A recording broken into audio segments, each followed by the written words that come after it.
Tuve un romance temprano en la preparatoria. Mi novia era la mejor estudiante de la clase. Por eso me gané el odio de muchos compañeros y de todos los profesores. Decían que estaba perjudicando a mi novia. El director de grupo me llamó varias veces para hablar, incluso no dudó en gastar dinero para llevarme a cenar por la noche y compartir sus reflexiones sobre la vida, resumiéndolo en una frase: si la amas debes desearle lo mejor. A esta edad separarse es lo mejor para ella. Podía sentir la sinceridad y el peso de las palabras del director. Le propuse terminar la relación, pero ella no estuvo de acuerdo. La segunda semana, al regresar a la escuela, el director del grupo reorganizó los asientos. Me asignaron el último asiento mientras que mi novia se sentó en la primera fila. Lo más importante es que su compañero de asiento resultó ser mi conocido rival en el amor. Tenía buenas calificaciones solo por debajo de mi novia en el salón y para muchos en efecto hacían mejor pareja. Como era de esperar, él comenzó a cortejar descaradamente a mi novia, contando con el consentimiento tácito de los compañeros y el apoyo velado de los profesores. Y así fue. El director del grupo terminó por facilitarles las cosas. Todos los profesores parecieron ponerse de acuerdo, o los asignaban juntos para hacer el periódico mural o los enviaban a reuniones en pareja. Incluso para el festival de Año Nuevo el profesor de música les abrió las puertas para que cantaran a dúo El amor, porque está en el corazón de Juan León, como acto de clausura, requiriendo que pasaran largas horas ensayando solos en el salón de baile cada mediodía y noche diseñando coreografías. Después de Año Nuevo los dos se volvieron populares en la escuela, convirtiéndose en la pareja oficialmente reconocida por todos. No sé si mi novia realmente no lo entendía o solo fingía no darse cuenta. No percibía ninguno de estos cambios. Yo vivía como un zombi, como un payaso bajo los focos, entrando al aula cada día sintiendo una vergüenza insoportable. Lo más ridículo de todo era que mi rival sentimental cumplía años el mismo día que yo y yo ni siquiera lo sabía. Justo el día de mi cumpleaños, después del estudio nocturno, el monitor de clase pidió a todos que se quedaran. Luego un compañero apagó las luces y, como por acuerdo tácito, comenzaron a cantar el cumpleaños feliz. En un instante las lágrimas brotaron incontenibles, mis mejillas ardían y cada centímetro de mi piel parecía inundarse de calidez. Pero al encenderse las luces, las miradas de todos los compañeros no se dirigían hacia mí ni los cantos eran para mí. Las ardientes lágrimas se congelaron de vergüenza en un abrir y cerrar de ojos. Después de retirarme en silencio, las risas y alegrías del interior aún me perseguían muy lejos. Desde entonces comencé a sentir una verdadera inferioridad. Me alejé de la gente, dejé de hablar, odiaba la escuela, temía a las multitudes. Faltaba a clases, vagaba sin rumbo, desaparecía, me abandonaba a mí mismo. Mi novia también intentó buscarme varias veces, llamándome constantemente y enviándome muchos mensajes largos. Ella dijo que había notado algo extraño en mí, pero no sabía por qué me había vuelto así. Dios mío, ni siquiera sabía por qué me había vuelto así. Una enorme sensación de soledad me invadió, haciéndome sentir que este mundo no tenía nada que ver conmigo. No fue hasta una semana después que mi madre me encontró. Al verla me dio un poco de pena, debió estar muy agotada esos días, el cabello despeinado y grasoso, ojeras marcadas y la voz ronca al hablar. El director de curso actuó como si hubiera encontrado un punto débil, diciendo que había faltado demasiado a clase sin motivo y que me expulsaría. La madre se asustó mucho al oír lo de la expulsión, pues en su mente eso significaba ser expulsado para siempre, perder toda oportunidad de seguir estudiando. Sin importarle la presencia de los demás, de repente se arrodilló en el suelo suplicándole a mi profesor que retirara la decisión de expulsarme. En ese momento vi a mi madre, siempre fuerte y astuta, humillándose ante otros, mostrando su peor lado. Supe que no era porque hubiera dejado de ser fuerte o inteligente, sino porque alguien había tocado su punto débil, y ese punto débil era yo. Muchos se agolpaban para burlarse de mí, señalándome y diciendo que me lo merecía, que era un desagradecido, que bien muerto estaría. La madre, al ver que el profesor no cedía, corrió al coche, agarró unos cuantos pollos vivos y se los metió en las manos al profesor. Son pollos criados en casa de campo, sabrosos. Pruebe, retire la expulsión, por favor, mantenga su matrícula, aunque sea dejándolo escucharlas clases fuera del aula, se lo prometo, él se portará bien. Resultó que quizás porque las cuerdas no estaban bien atadas, los pollos se soltaron de repente y comenzaron a correr y volar por todos lados. Cada vez más profesores y estudiantes se detenían a mirar el espectáculo. Todos usaban esas miradas frías y actitudes de superioridad para aplastarme, para proteger la verdadera pareja que tenían en sus mentes. Por último, la profesora a cargo también temió que la situación se saliera de control y sin otra opción accedió a la petición de mi madre. Regresé a ese salón de clases, ese lugar que me había causado un dolor interminable y del que había querido escapar incontables veces, pero no tuve más remedio que volver por mi madre. Aunque me muera, moriré en ese salón. En un arranque de furia subí al estrado, miré a todos y luego me incliné profundamente ante la profesora, con lágrimas rodando por mi rostro. Lo siento, profesora, por causarle problemas. Lo siento, profesora, la culpa es mía, lo siento. Mientras asentía y me inclinaba, mis lágrimas caían una a una estrellándose contra el piso. Yo mismo sé que estas lágrimas no solo eran de arrepentimiento y culpa, sino más bien de humillación y autodesprecio. Desde entonces mi novia seguía sin aceptar la ruptura, pero ya no interactuaba mucho conmigo en público, manteniéndome atado mientras me evitaba. Aunque pude volver a clases cada día durante las lecciones, los repasos matutinos y vespertinos, solo podía ver impotente como mi novia y su compañera de mesa estudiaban juntas, colaborando con entusiasmo y riéndose. Especialmente los repasos de mañana y noche se convirtieron en mi peor pesadilla. Los observaba a los dos recitándose mutuamente lo que habían memorizado y después de recitar no podían evitar exclamar en voz alta: «Wow, ya te lo has aprendido tan rápido». Durante el estudio nocturno hablaban en voz alta mientras resolvían problemas. Cada profesor que supervisaba no solo no les llamaba la atención sino que incluso elogiaba su actitud, alabando en múltiples ocasiones cómo motivaban el ambiente de estudio en la clase. Se volvían más inseparables, más compenetrados, más dependientes el uno del otro. Profesores y compañeros aceptaban cada vez más esa armonía, como si el amor adolescente pudiera ser bueno o malo dependiendo de las personas. Yo lo soportaba en silencio, memorizando palabras en soledad, estudiando economía y política, repasando poesía e historia. Mi novia todavía me acompañaba a pasear los fines de semana, me hablaba mucho y ocasionalmente traía libros diciendo que me los recitaría y luego me pedía que se los recitara a ella. Pero cada vez que recitábamos ella mencionaba a él y cada vez que conversábamos terminaba hablando de él.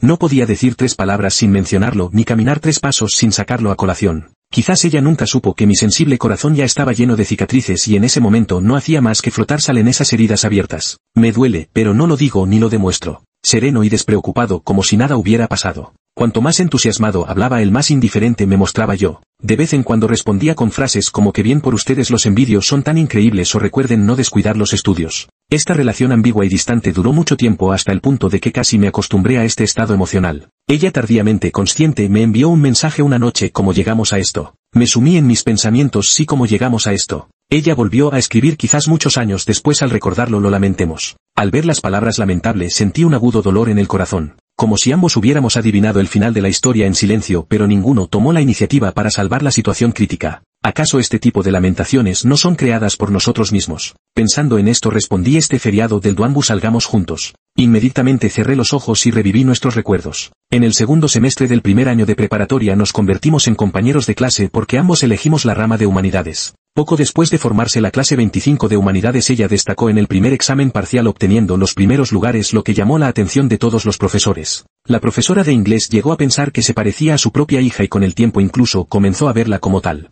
La profesora de inglés llevaba años divorciada y su única hija se había ido a vivir al Reino Unido con su padre sin que ella la hubiera visto en mucho tiempo. En una ocasión, mientras analizaba un ensayo en clase, se sintió conmovida y terminó compartiendo con todos la historia de su hija. En ese momento me di cuenta de lo solitaria que era la profesora. Eleanor era una chica extremadamente tranquila que hablaba en voz baja incluso en su día a día y cuya risa era tan discreta como un capullo que no se abre del todo. Lo más curioso era que cada vez que alguien la miraba con atención se sonrojaba al instante como una manzana madura. No era timidez, simplemente le ocurría de forma natural. A menudo me divertía provocándola para que cambiara de color. Casualmente todas estas características coincidían perfectamente con las de la hija de la profesora de inglés. Por eso siempre ha sido la favorita de la profesora de inglés. Al principio no teníamos mucha interacción, incluso después de ser compañeros durante más de medio semestre apenas habíamos intercambiado unas pocas palabras en persona. Solo la había agregado en QQ a través del grupo de clase y ocasionalmente le daba me gusta en sus publicaciones de WeChat. Una vez vi un vídeo en su perfil de ella patinando y sin pensarlo mucho comenté: quiero aprender, ¿me enseñas? Nadie hubiera imaginado que estas 4 simples palabras entrelazarían nuestras vidas, que hasta entonces no se habían cruzado. Pronto fue ella quien me preguntó si quería ir a patinar.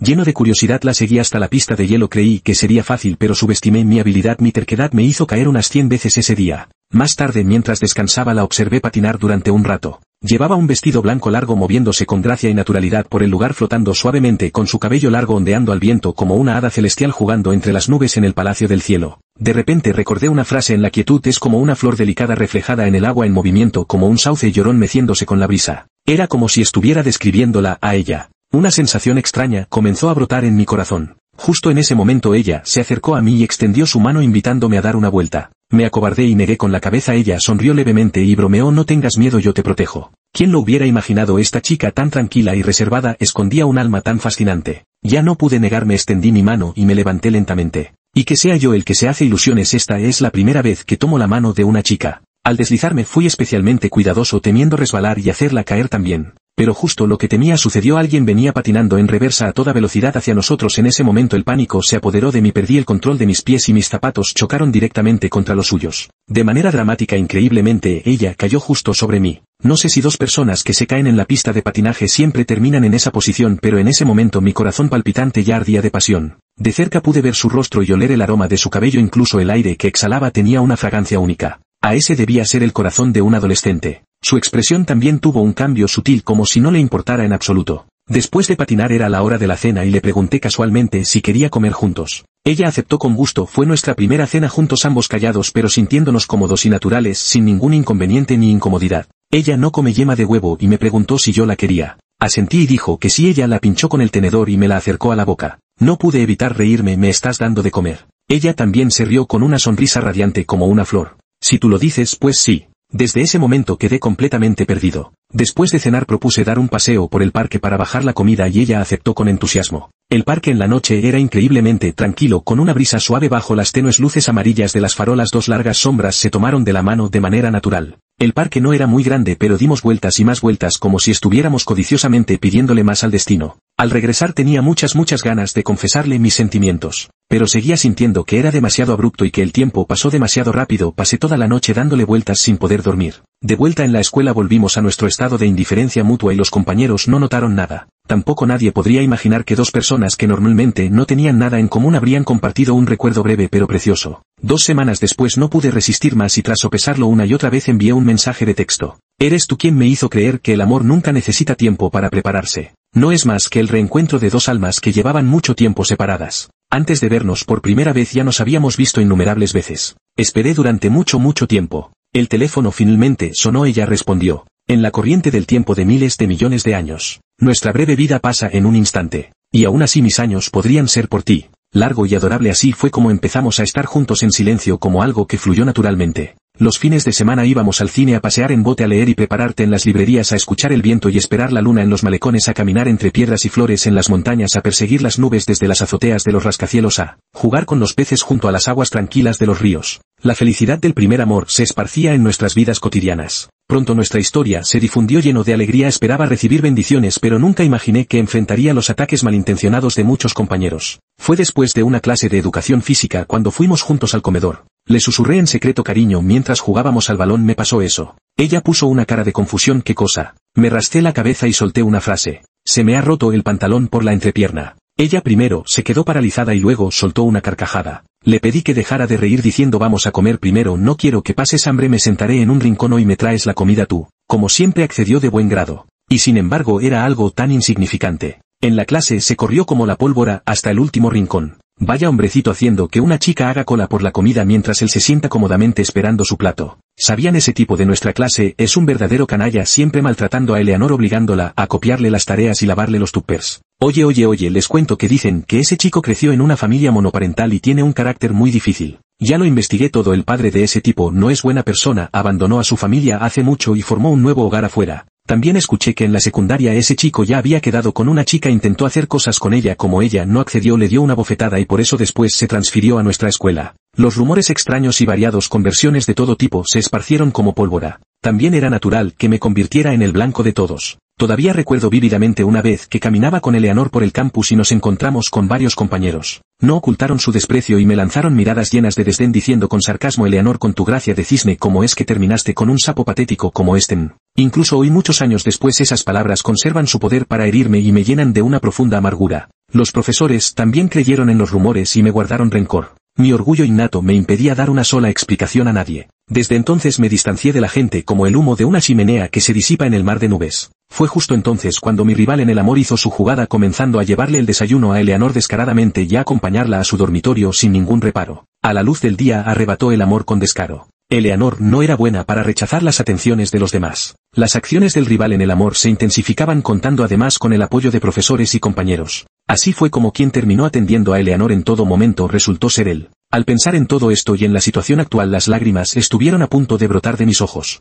El festival del bote del dragón llegó rápidamente. Quedamos en ir a la orilla del río a ver las carreras de botes dragón y encontrarnos en el pabellón Wanjian junto al puente. Ella llegó temprano. Al principio no entendí por qué había salido tan pronto. Al llegar me enteré de que en realidad había sido ese rival amoroso quien me había robado la jugada. Sin querer, mientras hablaba con Eleanor, se enteró de nuestra cita hoy y le propuso: puedo ir también, ustedes disfruten, yo les tomo fotos. Eleanor no tiene el gen de rechazar a la gente, aceptó. No solo eso, sino que además accedió a salir temprano hoy con ese chico para desayunar juntos. Cuando llegué estaban charlando y riendo con gran entusiasmo, como si yo fuera el tercero en discordia. Hay que admitir que ese día fue realmente mi día de la humillación suprema. Los seguí desde atrás porque terminé siendo el fotógrafo. Cuando llegaron las vacaciones de verano, Eleanor consiguió un trabajo de medio tiempo ayudando en una tienda de té con leche. Por más que lo intenté, nunca se me ocurrió que la tienda de té con leche era propiedad del cuñado del profesor de inglés. Ella recomendó a Eleanor para el trabajo y al mismo tiempo también lo recomendó a él. También intenté solicitar el empleo, pero por más que insistí y recité de memoria mi preparado discurso profesional, no logré conmover al gerente de la tienda.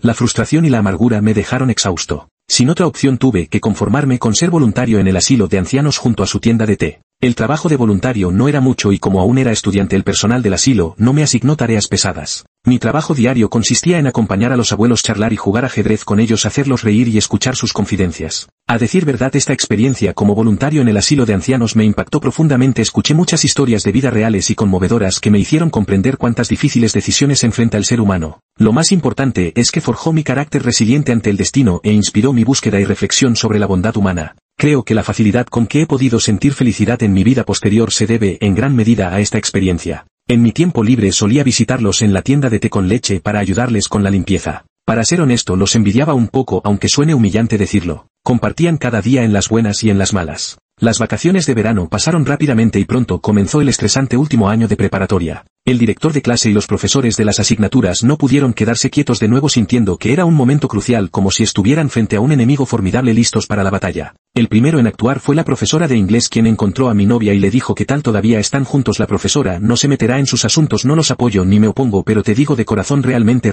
creo que mereces a alguien mejor y, de verdad pienso que podrías elegir algo mejor. Sabes, durante estos 2 años siempre te he tenido como representante de la clase, puedes sentir cuánto te he querido y valorado, te lo recalco de nuevo, el estudio es lo más importante, el examen de ingreso a la universidad es lo primordial. Estas palabras me las contó ella misma más tarde y cada una de ellas quedó grabada en mi memoria. Después algo aún más absurdo ocurrió. El director de clase, para aislarnos aún más, llegó al extremo de tramitarle un permiso para que estudiara fuera del internado. Y se mudó a la casa del profesor de inglés cerca de la escuela, donde el profesor la llevaba y traía personalmente todos los días. Era un privilegio que toda la clase envidiaba, considerándola como una diosa de la escuela, protegida de manera tan exagerada por tantos profesores. En el segundo semestre el profesor de historia comenzó a actuar. Siempre había sido bueno en historia y el profesor de historia solía ser el más paciente conmigo entre todos los docentes. Me buscó y habló mucho conmigo, pero durante toda la conversación evitó mirarme a los ojos. Tu chico, eres muy inteligente. Desde el primer año que les enseñé a tu clase me di cuenta. No es de extrañar que Eleanor esté tan enamorada de ti. Hoy quería hablar contigo sobre temas sentimentales. Llevas con Eleanor unos 2 años, ¿no? Ya sabes un poco sobre el amor.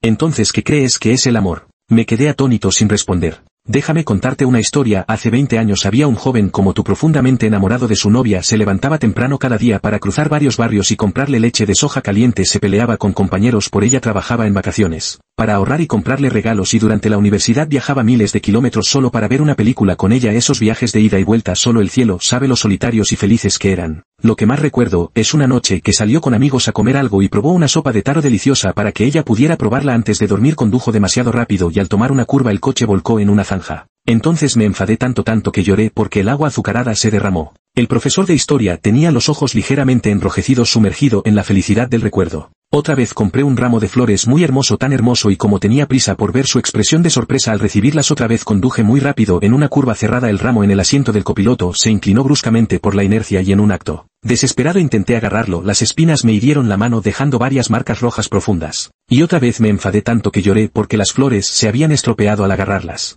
El profesor hizo una pausa como si tuviera infinitos sentimientos que expresar. Quiero decir que cada vez que iba a verla lo daba todo sin demora, sin poder esperar, aprovechando cada segundo. En aquel momento realmente pensé que sería ella para toda la vida. Derramé toda mi pasión por ella, limpié mi círculo social, corté todas mis retiradas y corrí hacia ella con el corazón entregado. Después nos graduamos de la universidad y asistimos a las ceremonias de graduación del otro. Todos pensaban que estábamos a punto de entrar en el matrimonio. Al segundo año de graduarnos ella aprobó el examen de posgrado y decidió abandonar esta relación de 7 años. Me dolió tanto que apenas podía respirar. Me quedé frente a su dormitorio más de un mes hasta que supe que se había escondido en casa de una compañera para evitarme. Ese mes probablemente fue el más doloroso de mi vida, sin ver ninguna esperanza, pero aferrándome tontamente a toda esperanza hasta la decepción final, la desesperación. El profesor se ajustó los lentes y se secó el rabillo del ojo con un dedo. Al final solo me envió 6 palabras. Esas 6 palabras han sido nuestra última comunicación hasta hoy. Perdóname por querer volar alto. Al pronunciar estas 6 palabras el profesor lo hizo con la dificultad de quien se saca una espina de pescado atorada en la garganta. Ella me abandonó cuando ingresó al posgrado, después yo también entré, pero eso no tuvo ningún significado reparador para esta relación.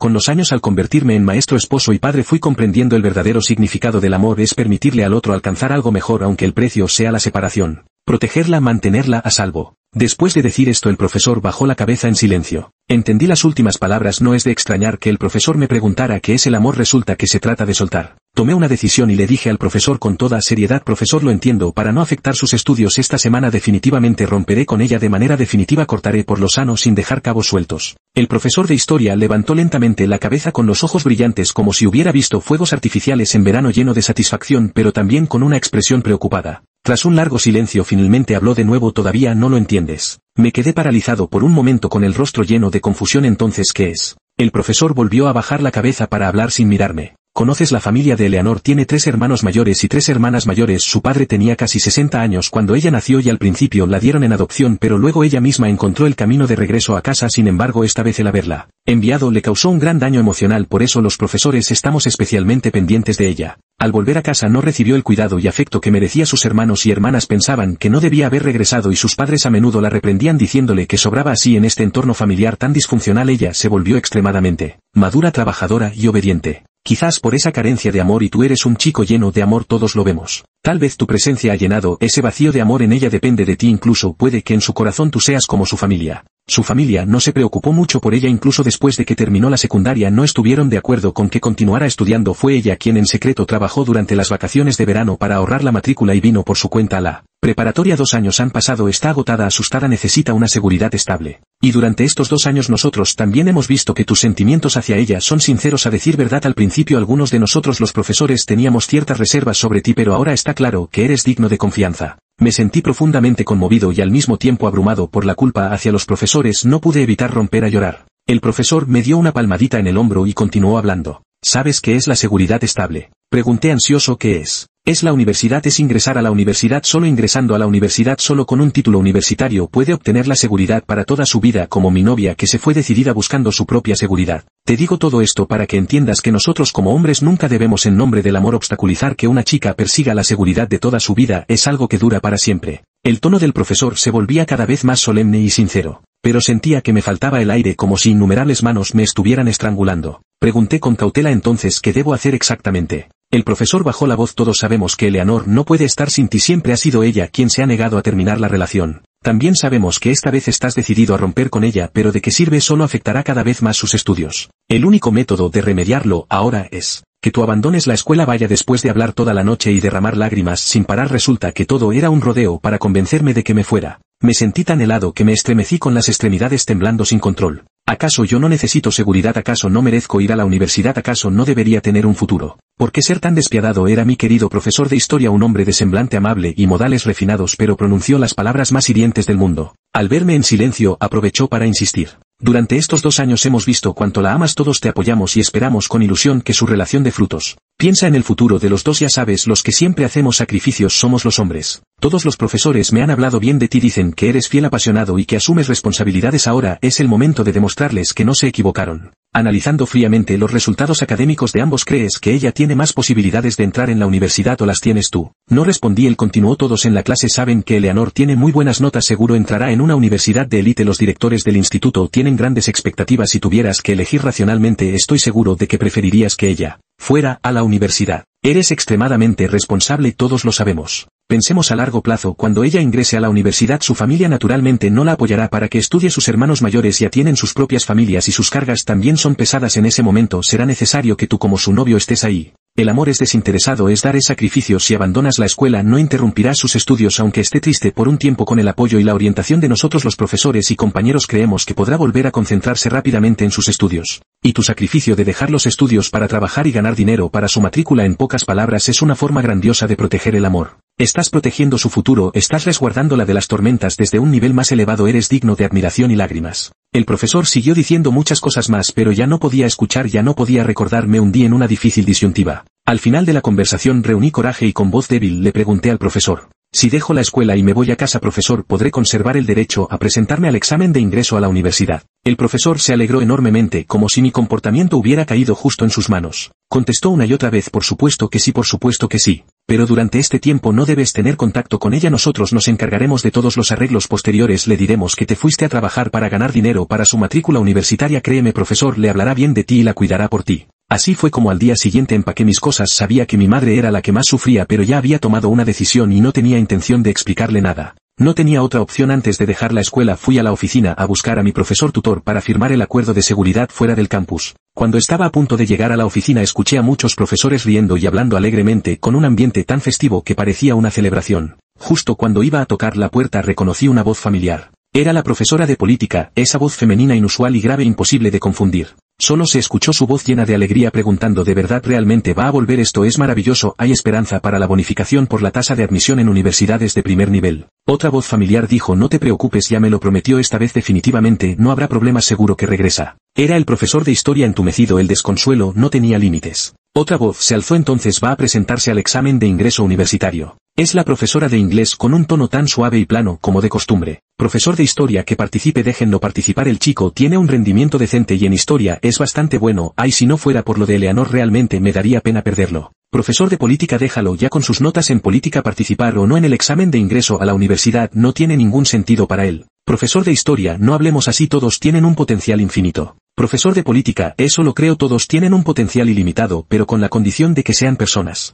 Me sentí algo furioso que había hecho exactamente como es que no era una persona, estaba a punto de entrar a discutir. El profesor de matemáticas habló y para mi sorpresa también estaba allí, era el director de estudios, no debería estar en la oficina de administración, incluso él había venido aquí a celebrar. Profesor de matemáticas, hay para ser honesto, durante el tiempo que estuvieron saliendo las calificaciones de Eleanor en matemáticas cayeron en picada, en un par de exámenes simulados apenas superó los 100 puntos en las reuniones del departamento, ni siquiera me atreví a mencionarlo. Lo que estamos haciendo ahora no es más que sacrificar un peón para salvar al rey, cortar un brazo para salvar la vida. El profesor de política, proteger al rey sacrificando la torre, cortarse el brazo para salvar la vida, déjenme decirlo así, si ese muchacho logra entrar a la universidad en el examen nacional les doy mi cabeza para que la usen de banco y cuando terminen patéenla, como un balón de fútbol. Finalmente el profesor tutor habló, basta, a esta hora debería venir para que yo firme. El profesor de política, que venga pronto, cuanto antes mejor. Siguió un largo silencio. Esperé un rato afuera para evitar la incomodidad antes de tocar la puerta y entrar. Todos los profesores estaban allí mirándome con miradas de despedida, uno tras otro me dirigieron palabras de bendición y expectativas vacías. Pero para mis oídos esas palabras eran tan falsas que me provocaban náuseas. No me quedé ni un minuto más, me fui apresuradamente. Mi escuela secundaria me he ido 2 años y medio de juventud, los mejores 17 años ya no tienen nada que ver conmigo. Al regresar solo le dije a mi madre con indiferencia no voy a seguir estudiando y luego me dirigí directamente a mi habitación sollozando desconsoladamente. Quizás mi madre escuchó mi llanto y adivinó la razón porque no me interrogó ni hizo escándalo, sin embargo cada día a partir de entonces se pasaba el tiempo llorando. Lo sabía, todas sus esperanzas estaban puestas en mí y ahora que había abandonado la escuela y regresado a casa su corazón debía estar destrozado. Pero ¿qué más podía hacer en esta vida? Jamás permitiría que mi madre se arrodillara para suplicarle a alguien más. Durante todo el tiempo previo al examen de ingreso a la universidad prácticamente me encerré en mi habitación, solo salía para comer o bañarme, casi no aparecía. Mi madre también se hundía cada vez más en la desesperación y sus canas aumentaban de golpe. No sentía más que un dolor en el corazón, un dolor que no cesaba. Mi madre dijo que después de que dejé la escuela algunos parientes también comenzaron a lanzar comentarios fríos y sarcásticos diciendo que desde pequeño nunca parecía alguien que llegaría a tener éxito. Mi madre me dijo que no importaba si no estudiaba, pero que debía esforzarme por ser una buena persona. Siempre he recordado esas palabras grabadas a fuego en mi corazón. Con los exámenes de ingreso a la universidad acercándose finalmente, puse un pie en mi escuela por última vez. Aquellos recuerdos dolorosos, alegres y confusos inundaron mi mente, habían estado enterrados durante demasiado tiempo y ahora, como si se hubieran abierto, brotaban en tropel desbordándose por todas partes. No supe hasta después del examen de acceso a la universidad que mi novia se había juntado con su compañero de mesa. Lo más extraño fue que un día antes del examen descubrió que su compañero también salía con otra chica al mismo tiempo. Afligido me emborraché, solo al día siguiente falté al examen de chino. Y su compañero de mesa, debido a que estaba saliendo con 2 chicas al mismo tiempo, no tenía suficiente energía para estudiar y sus calificaciones bajaron considerablemente. Además, la noche antes del examen de ingreso a la universidad su comportamiento de canalla salió a la luz, lo que lo distrajo durante todo el examen, no le alcanzó el tiempo para muchas materias. Finalmente llegó el momento de publicar los resultados. Al mediodía a las 12 en punto la emoción era comparable a la de abrir un billete de lotería. Me quedé vacilando frente a la computadora durante mucho tiempo, pero al final no me atrevía a hacer clic.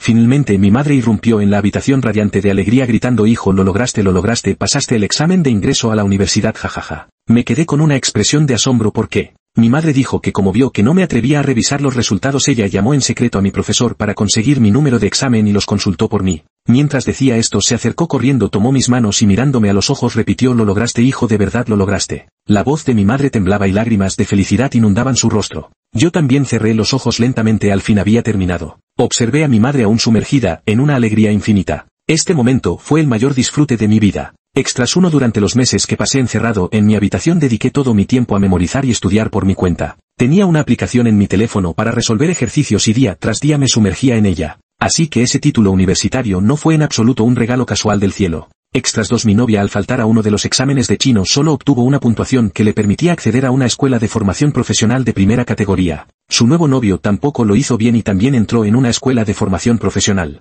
Más tarde los dos no tuvieron más contacto. Extra 3. Después del último año de secundaria mi exnovia me buscó varias veces para volver, rechacé cortésmente cada una de sus propuestas. Simplemente porque en esos días que fueron los más difíciles para mí, en mi punto más bajo, ella no estuvo allí. Hasta una semana después mi madre me encontró. Al verla me dio un poco de pena, debía estar muy cansada esos días, el pelo despeinado y grasiento, las ojeras marcadas y la voz ronca al hablar. Más tarde su hermana me envió un mensaje: aunque no sé qué pasó entre ustedes, ella realmente te ama. Se encerró en el baño durante 3 días seguidos llorando sin parar, reprochándose y culpándose a sí misma. No respondí. Extra 4. El profesor de matemáticas era el director de estudios. Una vez me llamó: vaya, nos has dado una gran sorpresa. Ahora cuando doy charlas motivacionales a los estudiantes de primer año siempre te pongo como ejemplo, les digo que investiguen sobre el estudiante GU de la clase 25 del último año de preparatoria, que vean cómo era su nivel en primero y segundo año, qué notas tenía, y al final con un último esfuerzo logró entrar a la universidad y a una de prestigio. Antes tenía ciertas opiniones sobre ti, pero ahora veo que eran subjetividades mías como profesora. Para terminar te dejo una frase: cuando el cielo y la tierra aún no están decididos, cualquiera puede ser un caballo oscuro. Tú sin duda alguna eres un caballo oscuro. Felicidades. También hay mucha gente que no puede comprender o creer el comportamiento de chicos y chicas. Ellos se colocan en el pedestal de la moralidad leyendo la rebeldía de los menores con la mentalidad madura de adultos y les resulta incomprensible. Como si todo el mundo debiera vivir con normalidad, donde todo ocurriera razonablemente dentro del orden que ellos consideran correcto, solo entonces sería normal. También hubo muchas personas que cuestionaron la lógica detrás de todo: las calificaciones, los profesores, los compañeros de clase. Varias veces he querido modificar en segundo plano, cambiarlo a una lógica que los demás puedan aceptar. Pero no puedo hacerlo porque esta es una historia real y prefiero respetar a los lectores respetando los hechos, aunque el protagonista no sea yo. Es una historia que realmente ocurrió en la vida real. En cuanto a por qué sucedió de esa manera, porque no fue mejorando o empeorando, eso no estaba en mis manos. Solo estoy describiendo la realidad tal cual es. No quiero hacer ningún cambio. La ficción necesita lógica, pero la realidad no necesita cerrar el círculo. Porque en la realidad de esta historia nadie ha hecho ningún cambio, pero la historia de cada persona sigue su curso como siempre y el mundo real sigue funcionando con normalidad. A veces pienso que sería mejor si todos los encuentros increíbles no fueran más que errores en este mundo. Por otro lado, en realidad me parece algo bueno porque mucha gente no cree que existan personas así. Profesores y compañeros, supongo que se debe a que viven en un entorno relativamente perfecto rodeados de personas con emociones normales. Es como pedirle a un pez dorado que vive en una pecera colorida y cálida que imagine los furiosos oleajes de las Bermudas. Todos son avaros con su compasión, no hay que exigir que los demás se pongan en tu lugar. Cada persona que siempre insulta a los demás en internet inevitablemente también experimentará momentos en los que anhelará la empatía de otros. Sin embargo, solo una pequeña minoría logra aprender de ello, a respetar genuinamente el sufrimiento ajeno y a alentar el crecimiento de los demás. Y la mayor parte de la calidez y la belleza en la vida son precisamente mantenidas y cultivadas por esta pequeña fracción de personas. Ser un imbécil agresivo sin cerebro es fácil, cualquiera puede soltar un insulto. Usar la propia bondad y paciencia genuinas para ayudar a un desconocido, eso sí que es realmente difícil. Finalizado.